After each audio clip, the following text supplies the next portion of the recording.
Hello BookTube, it's Alexis here. So today I'm doing the try a chapter tag, which basically is you read the first chapter of a book, and from that chapter alone you decide if you want to continue with the book or not. And I'm doing this with 5 of the books out of the library, since I originally had planned to do this with 6 books, but I finished one of them already. It was obviously good enough for me to read more than just the first chapter. So these books, if you have seen my channel before and have seen a couple of my recent posts, you've already seen them, but in case you haven't, I'm just going to show their cover, and when I start the books I'll tell you what they are. So first one, Priest of Bones by Peter McLean. This one, not expecting it to be the best, but we're going to be optimistic. Okay, second book, this is one I'm probably most hyped about. This is The Razor by Barton Mitchell. So, I'm holding all my books on my lap and they just fell. Or tried to fall. So yeah, The Razor.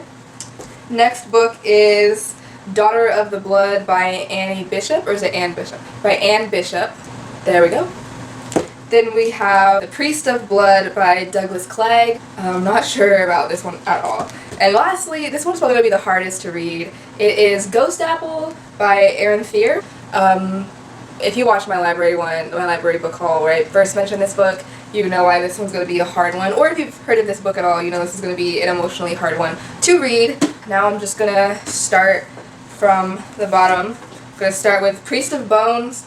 This one, from my understanding, basically the main character is a soldier who's been battling in the war, and he finishes the war somehow or whatever and goes home to his family and finds out they're impoverished and starving, and he has to try and fix that.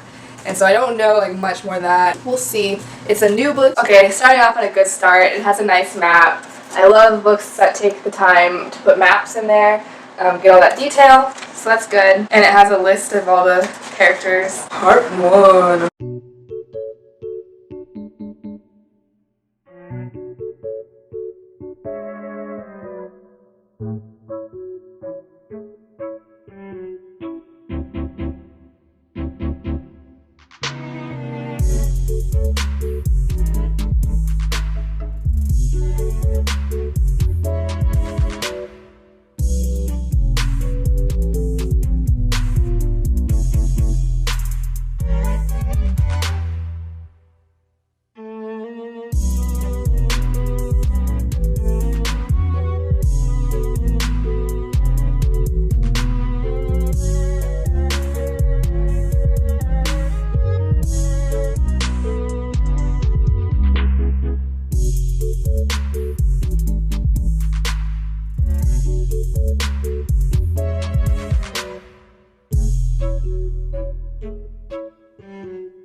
So I had little hope for this book when I started it, because it didn't, the back of the book sounded interesting, and I really just picked it up because it was a new release and I love giving new books a chance. As far as the first chapter of this book goes, it was kind of predictable. Basically the soldiers are in a bar just drinking because the war ended, and so all 3,000 soldiers who were fighting on this side of the war are no longer getting paid, and as I said before, they went home to a town that's starved, they have no jobs, and there's a plague going around. So that's a good thing to return to from the war, I guess, right? Totally being sarcastic. And the first chapter is kind of predictable, as I said. There's a girl who's about to be raped, but the main guy, being macho and, moral as he is you're not going to rape her. Sorry, that's not how we do it here.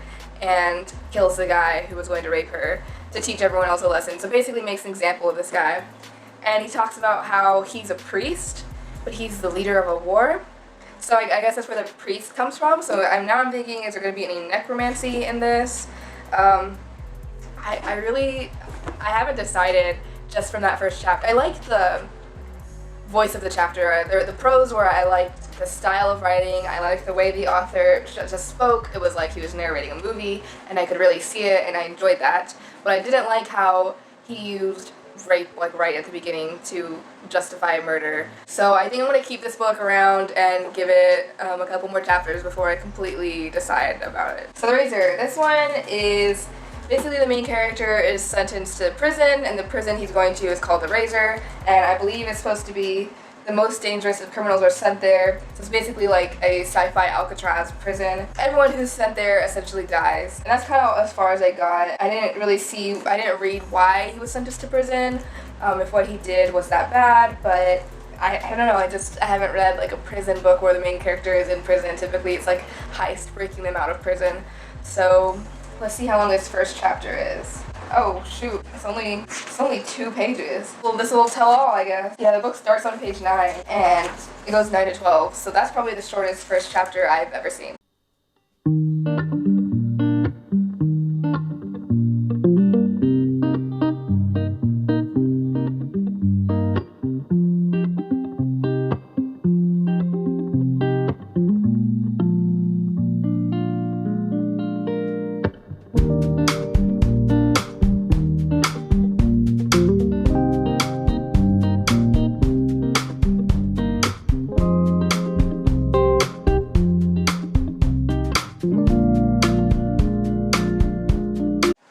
So I just read the first chapter of The Razor, and I really like it. I feel like it was exactly what I was hoping for. We get a little hint of the crime that the character did to get him thrown in there, or maybe not the crime that he did, but we also get a hint that maybe he didn't commit the crime, and I like that because I don't really think that I would want to read about a murderer who was justly put in jail. That wouldn't really be interesting. It's just the reality. This guy looks like he might be in one of the most dangerous prisons in the world and be innocent. So definitely gonna keep reading this one. Daughter of the Blood. So this is the one where I'm just also not expecting much of this one because it's about like this little 12-year-old girl who's supposed to be super powerful, and I'm sorry, when little girls are like, when young people like that have all the power to control the fate of the universe and the world, it's just kind of unbelievable. Like, and this one's weird because like the chapters don't break at the start of the page, they break in the middle of the page. Chapter 1. Yeah, let's go read that. Oh, she's joining the circus as a part-time clown, traveling from town to town to make a grandpa proud. Oh, she's putting on her makeup in the mirror. Oh, the lions and the tigers in the cages whisper in her ear.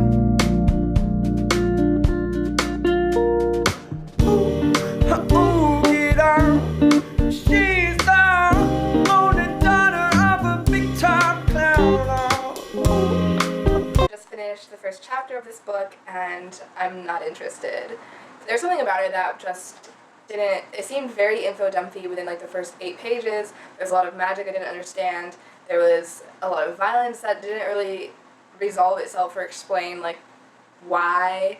I think from what I got, there was a slave who tried to escape and they tied him to a boat and dolled him up to be consumed by rats, and his friend found him and killed him out of a mercy killing. And I don't know, like I'm not really interested in that. The main reason I'm not interested in this book is because there's the gender rules that are sometimes in sci-fi and fantasy that I'm not interested in a whole book about it, where it basically is that the women are in power and the men are only seen to serve the women. Men don't come to power, and that's cool, that's interesting. It's just I already read the Power, so I'm not really in the mood for that right now. I have 2 left. I'm not sure which one I want to read first. One is about vampires and one is depressing. This one's at like a university or a school that I think is kind of based on a true story. Let's see how long these chapters are. That'll make my decision quick. First chapter is 6 pages. Get out. There's no money in the family business now.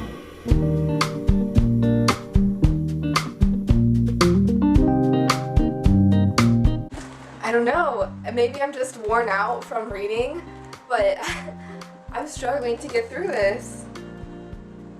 I guess it's starting with the creation of the world and its prophecy and how he wasn't born a vampire, and it's just not intriguing me enough. Like, I like vampire stories, I want a good one. This isn't it. So that's 2 that I'm DNFing, that's cool. Now I'm just gonna go into Ghost Apple. I have high hopes for this one. She leaves some makeup on after dark,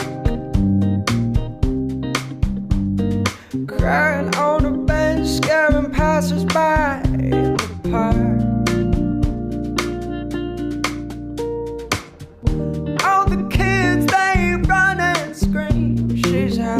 Shop. Okay, I'm gonna love this book, I can already tell. So maybe that just means I wasn't tired reading these other books, they just weren't it. But this one talks about slavery and the Caribbean and Carhawk Indians, and basically the guy who is the founder of this college dedicated it to be like a liberal school for anyone of all backgrounds to come and attend to go to college. It's a private 4-year university. And I just read basically like his letter stating to his will that he wants to have all his money, I'm assuming he's a rich guy, sent to building this university because it takes a lot of money to build a school, so you have to have some dough.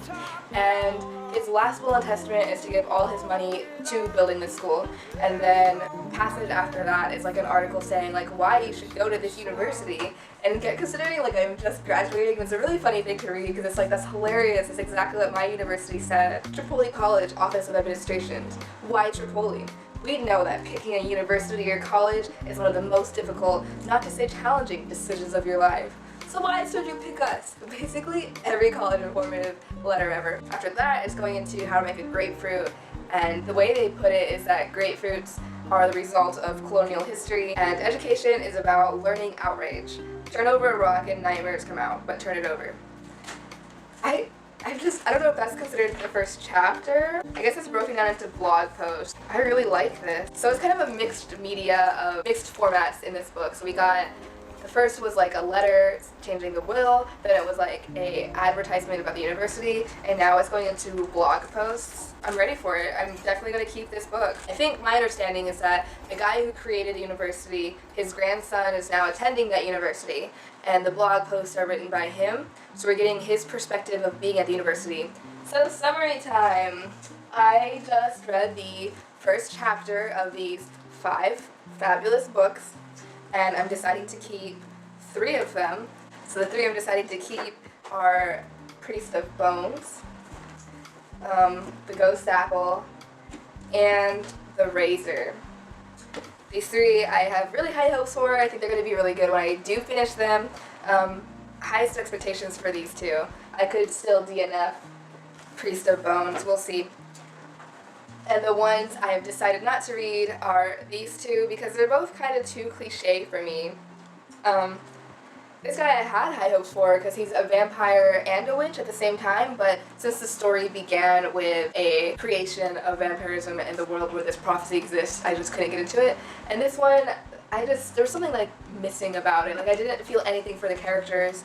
I just felt like lost. I felt lost in the sauce. There's so much going on. I couldn't tell what was what. I couldn't tell where to go, what I should be focusing on. I did notice that there was a little girl, and when she came into the scene, I was like, I know she's important, but it didn't hold me enough. It didn't hook me enough. Thank you for watching. Thank you for taking the time out of your day to indulge in this girl's, bookish journey. Let me know if you've read any of these books, if you've heard about any of these books, if you're interested in any of these books.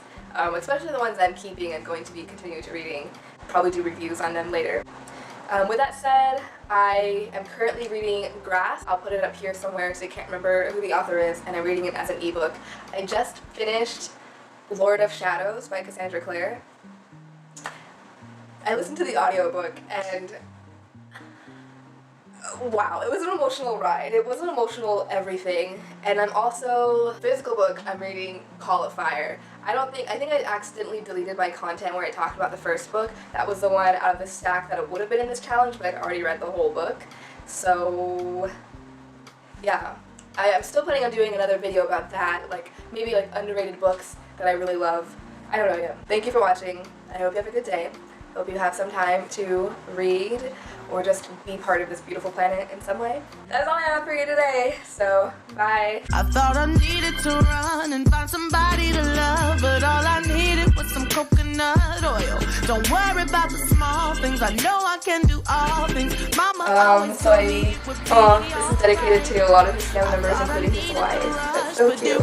A grapefruit is a result of colonial history, like it's a hybrid, and I didn't know that. Maybe that's why I don't like grapefruits. Okay, so this is one I'm probably most hyped about.